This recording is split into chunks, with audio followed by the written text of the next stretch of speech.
Lesson 36, Part 4 is Order of Operations Level Zowie.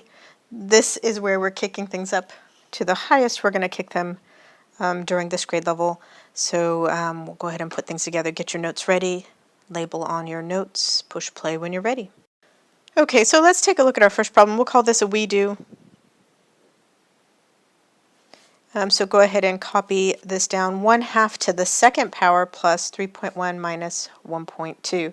So this is what I was trying to get you ready for, is we're going to use order of operations, and we're still taking the little bite-sized pieces, but the stuff that's going to be thrown at us it could be decimals and it could be fractions, and we just needed to review, in the previous lesson, we needed to review all of what we've already learned about that so we could apply it here. So still little bitty bites, so don't look at this and freak out. We're still doing little bitty bites, and we need to take care of what is in the parentheses first. Now if you notice, there's parentheses here, but there's only one thing in here. There's not really an operation in here. I guess you can argue there's a division operation in here, but I'm going to leave it as 1/2 for now. So not really an operation going on in here. It's just here to kind of not make this unclear here, so we'll deal with him in a minute. First thing I'm going to take care of is this parenthesis right here. 3.1 subtract 1.2. Remember, subtracting fractions, for subtracting decimals, line them up. I need to borrow. 11 minus 2 is 9, decimal comes straight down, and 2 minus 1 is 1. So I've got 1.9, drop those parentheses, and I have 1/2 to the second power. Parentheses are clear, basically. I need to do the exponent, which is this here, 1/2 to the second. Do the stubborn step. That's 1/2 times 1/2. Now I need to use my multiplication of fraction skills. Cross reduce, nope. Cross reduce, nope. Multiply straight. 1 times 1 is 1. 2 times 2 is 4. So that is 1/4. So now I'm at the point where I have 1/4 plus 1.9. I have a fraction plus a decimal. And I basically have two choices I could do here. I've cleared. I'm at the addition. I have two choices I could do here.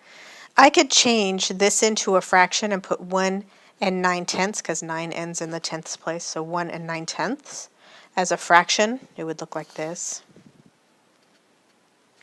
Or I could change 1/4 into a decimal by doing bottom into top and doing a decimal and some lifesavers.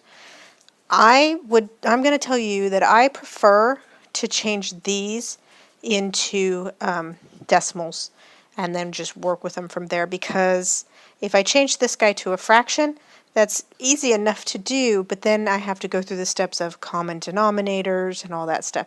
So to me it's pretty quick just to convert that into a decimal. So I will divide bottom into top. We're not doing remainder as a numerator. We're going to do decimals and lifesavers. So 4, of course, does not fit into 1. Decimal, float it. Lifesaver. 4 fits into 10 twice, with 2 left over. Lifesaver. And 4 fits into 20 5 times. So 1/4 is the same as 0.25. And now that they are both decimals, it's addition, so I need to line them up like that. And I'll just put a 0 to get those in line too. That's a 5, that's an 11, and that's a 2. My answer is 2.15. So it's all stuff that you know how to do. It's just piecing it together little bite by little bite. All right, we do number 2. This is 5 times, remember, if there's a parenthesis and a number and nothing's in between, it's multiply. 5 times 1/2 plus 3 minus 7 times 1/2. And again, it looks like something that your brain just wants to tell you, no, I don't know how to do this. But take the little waffle bites. You know how to do this. It's just fine. So don't worry too much. We'll just take it piece by piece. Start training your brain to look at these as like puzzles to solve, and not a bad thing. They're interesting to try and solve. So let's solve this puzzle then. We've got our checklist over here, and we need the parentheses first, so we'll take care of that. That's 1/2 plus 3. 1/2 plus 3 is going to be 3.5. You could do it this way, though, if you want. You've got them both as a fraction. You need them both to be a common denominator of 2. And so you would do 2, and then this would be times 2, 6/2. And that would give me 6, 2. I did something wrong. Okay, never mind, I see what I did wrong. That 6 is not going to be a 6. It's going to be a 7. 1 plus 6, I multiplied. That's 1 plus 6 is 7. Okay. And now I've got an improper fraction. 2, so bottom into top. Remainder is the numerator. 2 fits into 7 3 times, and then 1 left over. So of course it's 3.5, just like we said. Times 5. So I cross off what I did, bring down what I didn't. Don't forget that I need to bring down this stuff too. Through past this other stuff. This other parenthesis is here just as a multiplication sign. So if you want, you can change that to be a multiply sign. Well, we'll just multiply it through. We can go to multiply it through. Well, let's go here. We've got to do this multiply first. So 5 times 3.5. Steps for changing things to fraction. Steps for multiplying fractions is first change them all to fractions. So I'm going to move that over here because I'm a little bit out of room. That's now a fraction. And I do multiply, add, bring it to the side. So that's 6 plus 1 is 7. Cross reduce if you can. No, I cannot. No, I cannot. This is going to be 35 halves.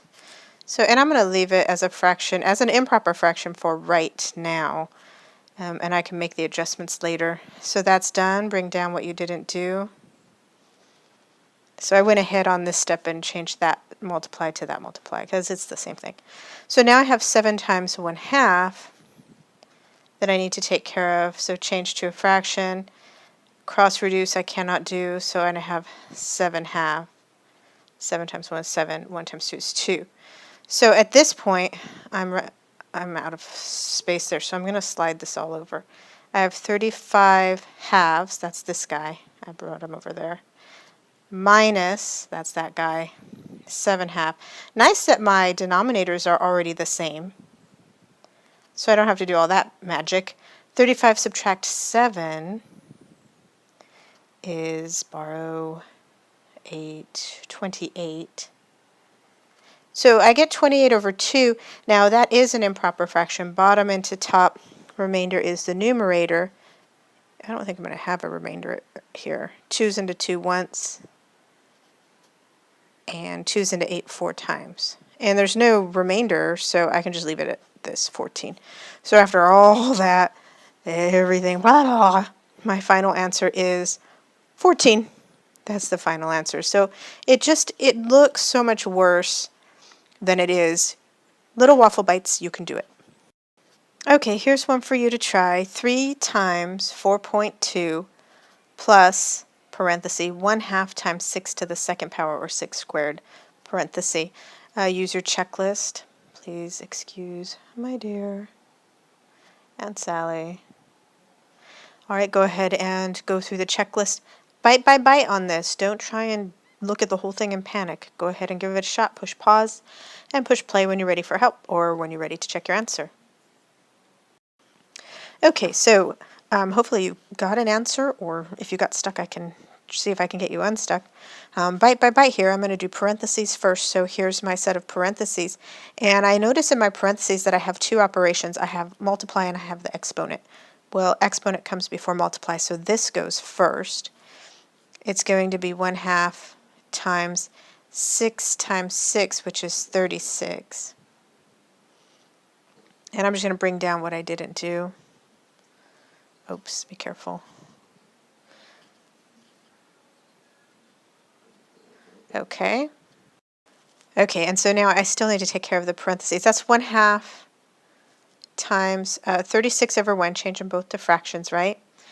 Cross reduce if you can. I can, well, on the ones I can't, but on 2 and 36 I can. 2 goes into both of them. That's an even number, so I know 2 goes into that. 2 goes into 2 once. 2 goes into 36. I'm not positive. I'll do it byte by byte. 2 into 3 once, and 2 into 16 8 times, so 18 times. That gives me 18 over 1, which is 18. So in my parentheses was 18. Cross off what I did, bring down what I didn't do. All right. That takes care of my parentheses. I check for my exponents. Those are all gone. Multiply or divide, whichever comes first. It's this. Multiplication, and it's got a decimal involved, so I need to dig in and get my multiply with decimal skills. 4.2 times 3. 3 times 2 is 6. 3 times 4 is 12. How many babies in the car? Just the one.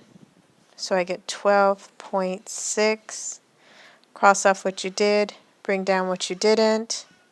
And that takes care of multiply, divide. I'm on the add, subtract step, which is all that's left. Remember, with addition with decimals, line them up.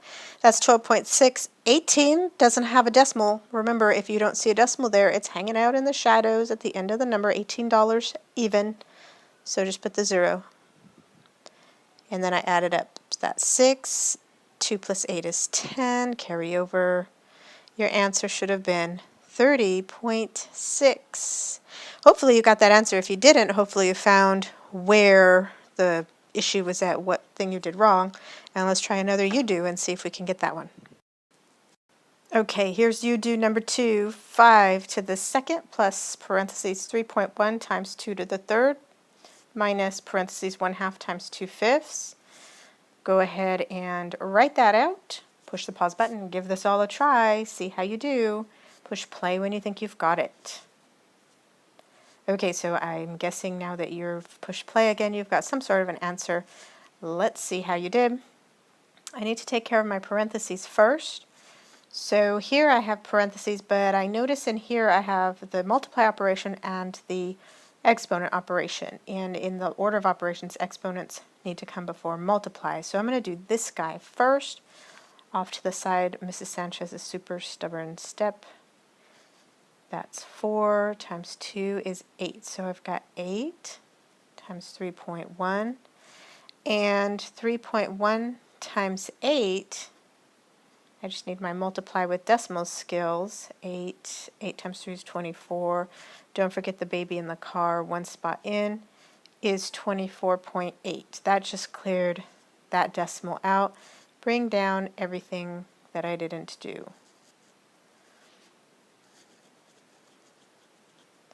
Now I haven't cleared all my parentheses because I have this one here. So now I'm going to dig into my toolbox in my brain for how do I multiply with fractions. Change them into fractions. They are fractions. Cross reduce. Nothing can go into that, but 2 can go into both of those.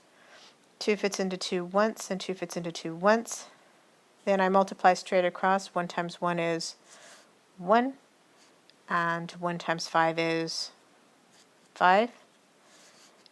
That clears that. Cross off what I did. Bring down what I didn't do.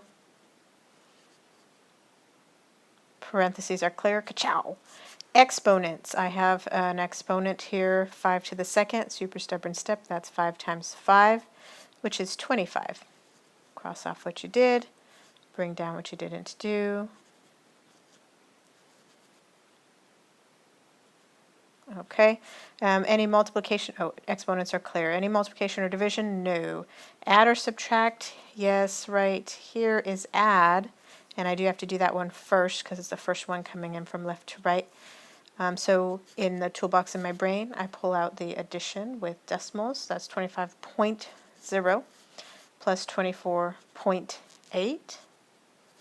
8 point, that's a 9, that's a 4. So I'm with 49.8. Cross off what you did, bring down what you didn't. And now I have a decimal subtracting a fraction. I have 2 choices. I can change this guy into a fraction and then worry about getting common denominators. Or I can change, and that would be 49 and 8/10. Reduced would be 2/5. I could do it that way. Or I could change this guy into a decimal, bottom into top decimal, lifesaver. I just prefer to change that to a decimal. I just find it's easier for me. So I'm going to take 1/5 and I'm going to do bottom into top.